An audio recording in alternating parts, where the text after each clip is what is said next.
बनते विनय चारा जी के समर्थन में हम लोग सब यहाँ पर इकट्ठा हुए हैं। यहाँ पर सभी वर्तमान पत्र है, सोशल मीडिया है, प्रिंट मीडिया है, यूट्यूब चैनल है, उनके द्वारा मैं अपनी बात रखना चाहता हूँ।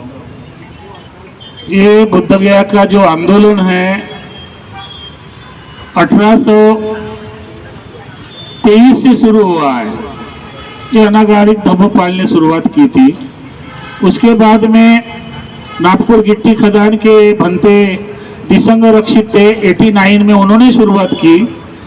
उसके बाद में बनते ससाई जी ने 90 से शुरुआत की। और वर्तमान में अभी जो बुद्ध गया में आंदोलन चल रहा है आकाश लामा के माध्यम से, तो मैं ये बताना चाहूँगा एक जवाबदार व्यक्ति होने के नाते, मैं कभी भी आंदोलन के विरोध में नहीं रहा, ना रहूंगा। लेकिन जिन लोगों ने आंदोलन शुरू किया, जिन लोगों ने आंदोलन की शुरुआत की, उन लोगों पर मेरा भरोसा नहीं है। इसलिए जो नेतृत्व करता है आकाश लामा, प्रज्ञाशील बनते और यहाँ के कुछ समता सैनिक दल के, भारतीय बौद्ध महासभा के तख्तु, उनको मैं विश्वास नहीं करता हूँ। आपको आज विनय चारा बनते जी के समर्थन में क्यों उतारना पड़ा, ये सच्चाई भी हमको जानना पड़ेगी। कल 1 तारीख थी, यहाँ पर सभा हुई आकाश लामा की। हमारे नागपुर के लोग भावनात्मक है। ये कोई गवर्नमेंट सर्वेंट बनते हैं, मैं नहीं कहता हूँ बनते होगा चंद्रकीर्ति, वो गवर्नमेंट सर्वेंट है, उन्हें चिवर उतारना चाहिए और ड्यूटी नहीं करना चाहिए, धम्म का प्रचार करना चाहिए। अपने ही शिक्षक के बारे में उल्टी सीधी बात अफवाह की कर रहा था। मैं उनसे निवेदन करूंगा, एक भिक्षु के प्रति करुणा का भाव होना चाहिए, मैत्री का भाव होना चाहिए, शांति का भाव होना चाहिए। इस सभा में जिस व्यक्ति के वजह से जो विनय चारा जेल में है, मैं 2-3 लगातार मिलने के लिए गया। पुलिस कस्टडी में उनको डिमांड की गई है, पुलिस वालों ने डायरी तक नहीं दी गई है। वकील लोगों ने हम पूरा प्रयास किया, वहाँ के जज ने कहा कि ये गलत है और पुलिस वालों को फटकारा भी है कि डायरी जल्दी से जल्दी करिए ताकि हम विनय चारा को छोड़ सके। विनय चारा को आंदोलनकारी के द्वारा जानबूझकर, सूझबूझकर फंसाया गया है। ये आंदोलन उग्र कब हुआ? जब विनय चारा बुद्ध गया में छोड़कर पूरे भारत में प्रचार कर रहा था और उन्होंने आश्वासन किया कि 12 लाख और 12 तारीख को लोग आएंगे, तो शासन प्रशासन भी डगमगा गया, शासन भी हिल गया कि 12 लाख अगर लोग आएंगे तो बुद्ध गया के धरती पर क्या होगा। इसके पहले आकाश लामा ने जो आंदोलन चलाया, प्रज्ञाशील ने जो आंदोलन चलाया, इस आंदोलन का बिहार सरकार पर कोई भी प्रभाव नहीं किया। इसके वजह से बिहार सरकार को यह भी पता चला कि आंदोलन चंदा और धंधे का हो रहा है, आपस में गुटबाजी हो रही है, आपस में लीडरशिप के लिए झगड़े हो रहे थे, आपस में लीडरशिप के लिए काम हो रहा था। लेकिन आकाश लामा और आकाश लामा के साथ में जो लोग हैं, मैं उनसे निवेदन करना चाहता हूं कि जो भिक्षु है वो अंदर है। उस सभा में कहीं भी एक बार तो विनय चारा का नाम नहीं लिया गया कि उन्होंने पूरे भारत को जगाने का काम किया। सभा किया, सभा में क्या बोले क्या नहीं बोले मैं तो नहीं था, लेकिन मैं आप लोगों को निश्चित रूप से मैं जागरूक करना चाहता हूं। ये आकाश लामा के नेतृत्व में जो आंदोलन हुआ और हो रहा है, आंदोलन के प्रति मैं कभी भी विरोध में नहीं हूं, मैं नेतृत्व के विरोध में हूं। जो 6 साल तक बीटीएमसी में सचिव पद पर रहा और 6 साल मलाई खाने के बाद 24 साल बाद आकाश लामा को आगे करके आंदोलन करने की तैयारी कर रहा है, कैसे विश्वास करेंगे। इसके पूर्व भी मैं नागपुर में आया, आकाश लामा के विरोध में बोलता रहा, या कई कुछ लोग मेरे विरोध में गए, या कई लोगों ने मुझे आरएसएस का घोषित करके का प्रयास किया, बदनाम करने का प्रयास किया। लेकिन बुद्ध गया के जनता पर, बुद्ध गया के प्रशासन में, बुद्ध गया में हर्षबुद्धि क्या चीज है ये आकाश लामा को भी मालूम है, भारतीय बौद्ध महासभा को भी मालूम है, समता सैनिक दल को भी मालूम है और आने वाले बौद्धों को भी मालूम है। इसलिए मैं नागपुर की भूमि पर इनके चेहरे को, इनके नकाब को उतारने के लिए आया हूं, इनके चेहरे सामने करने के लिए आया हूं। आज मैं यहाँ पर पत्रकार परिषद करने के बाद कल मेरी 4 बजे फ्लाइट है, मैं दिल्ली में जाऊंगा। दिल्ली में जंतर मंतर पर मोर्चा है, उसके बाद में 2 दिन की मीटिंग है। ये आकाश लामा ने तय किया था कि दिल्ली में जाकर मीटिंग करो और एक राष्ट्रीय कार्यकारिणी बनाएंगे। जैसे ही राष्ट्रीय कार्यकारिणी बनाने का घोषणा हुई, आकाश लामा उस मीटिंग में नहीं जा रहा और कुछ चंद लोगों के साथ मुंबई भोपाल में अपना अधिवेशन सभाएं करने का काम कर रहा, धंधे के लिए, चंदे के लिए। मैं चाहता हूं अगर नागपुर की जनता बाबा साहब के अनुयायी है, बाबा साहब को मानते हैं, बाबा साहब को विश्वास करते हैं, बाबा साहब के धर्मांतर पर विश्वास करते हैं, ये जो लोग आंदोलन कर रहे हैं वो कोई बौद्धिस्ट नहीं है, ये डुप्लीकेट हिंदू मान है, ये नौटंकीबाज है। ऐसे बौद्धों से आंदोलन समाप्त नहीं होने वाला है। आंदोलन अगर करना है तो संविधानिक बौद्ध बनना पड़ेगा, संविधानिक बौद्ध की लड़ाई लड़ी पड़ेगी।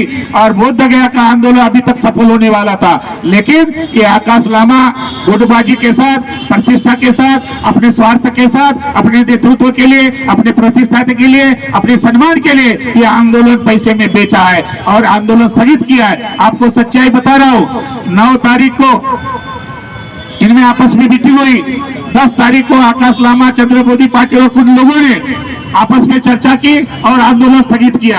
एक तरफ आंदोलन स्थगित किया, दूसरे तरफ विनय चारा और करुणाशील भंते जो 300 भिक्षु लेकर आया था आगरा से, उस पर भी चोरी का आरोप लगाया गया। जब यह आंदोलन स्थगित हुआ तो मेरा आशीर्वाद लेकर, मेरा सुझाव लेकर, मेरी गाइडलाइन लेकर विनय चारा ने और करुणाशील ने आह्वान किया कि हम आंदोलन खत्म नहीं करेंगे। चाहे आकाश लामा ने आंदोलन खत्म किया है, लेकिन हम आंदोलन खत्म नहीं करेंगे। इस आंदोलन की खत्म होने की घोषणा सुनते ही पूरे भारत में हलचल मची। जो जोश था, जो आक्रोश था, वो आक्रोश शांति में बदल गया, नफरत में बदल गया और आकाश लामा के प्रति अविश्वास निर्माण हुआ।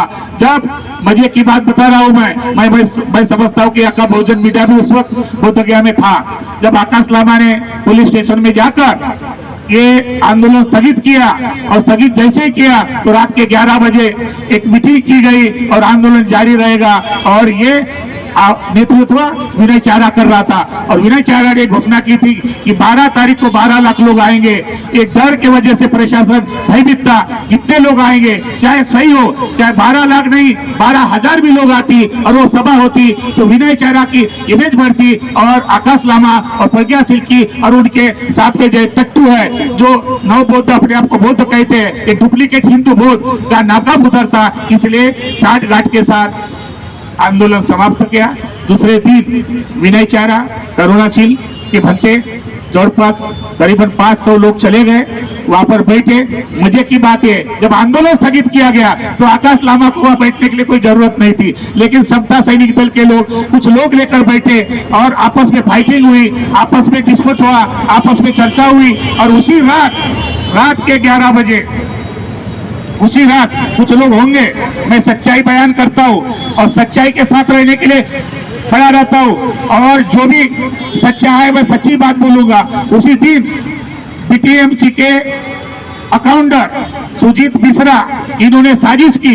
11 तारीख को बीटीएमसी ने मीटिंग की और मीटिंग करने के बाद गया के कुछ सन्यासी, बुद्ध गया के कुछ सन्यासी, 12-13 सन्यासी की मीटिंग करके जो बुद्ध जयंती को राज्यपाल आने वाला था, उस राज्यपाल के द्वारा शिवलिंग करके पूजा की और वो पूजा देखते हुए महाराष्ट्र के लोगों में एक नफरत निर्माण हुई, एक आक्रोश निर्माण हुआ, एक द्वेष निर्माण हुआ कि हमारे बुद्ध जयंती पर, हमारे बुद्ध गया के अंदर ये ब्राह्मण की पूजा हम बर्दाश्त नहीं करेंगे। इसलिए इन्होंने हल्ला किया।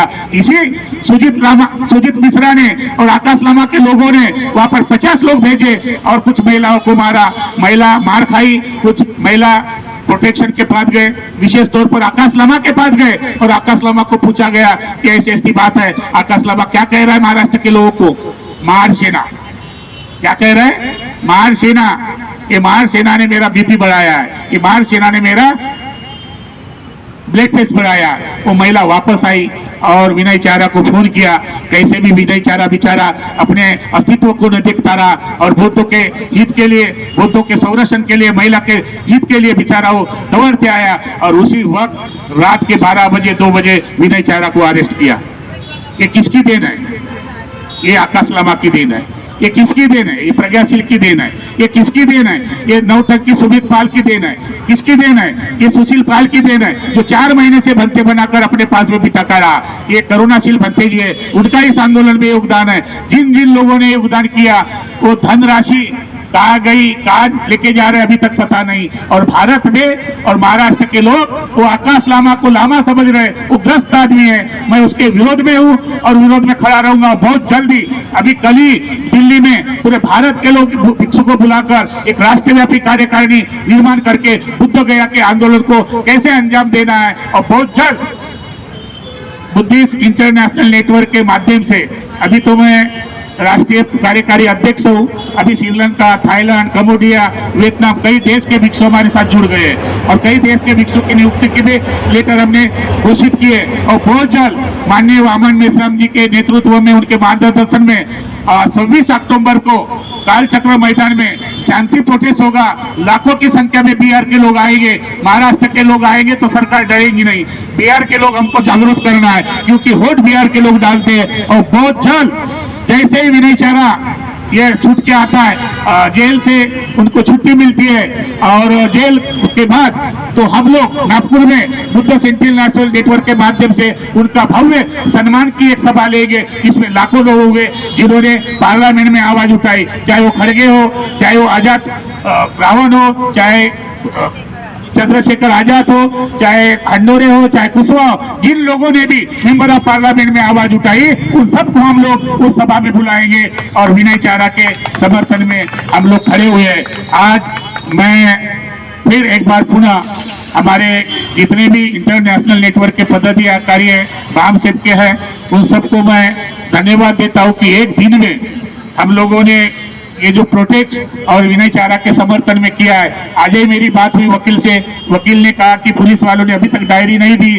और कम से कम 4 से 5 केस लगे, मर्डर की केस, कैंडम ऑफ मर्डर। ये साधारण बात एक भिक्षु कर सकता है, एक भिक्षु बलात्कार कर सकता है। और ऐसे आकाश लामा को विश्वास करने वाले अगर मैं होता, नागपुर की जनता मरी हुई है, नागपुर के जनता लोग मरे हुए, लज्जित है। अरे डॉक्टर बाबा साहब आम्बेडकर ने इस दीक्षा भूमि पर धम्म दिया, ऐसे धम्मवान व्यक्ति के सपोर्ट में खड़ा रहना चाहिए।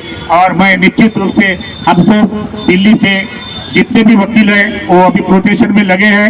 मुझे लगता है चंद्रशेखर रावण ने आवाज उठाई है और प्रशासन को भी निवेदन दिया है कि जल्दी से जल्दी विनय चारा भत्ते जी को रिहा करो, वरना जेल भरो आंदोलन करेंगे। बुद्ध गया के धरती पर हजारों की संख्या में हम जेल भरो आंदोलन करेंगे बुद्धिस्ट इंटरनेशनल नेटवर्क के माध्यम से। इसी आशा और भावना के साथ मुझे पत्रकार परिषद में भी जाना है, वहां पर भी उद्बोधन करना है और उनमें भी आप लोगों को बहुत सारे सवाल पूछना है। निश्चित रूप से मैं वहाँ आऊंगा, हमारे कुछ साथी वहाँ आएंगे। इसी आशा और भावना के साथ मैं आप सबका, पत्रकारों का, मीडिया का स्वागत करता हूँ। धन्यवाद। नमो बुद्धाय, नमो धम्माय, नमो संघाय। जय भीम।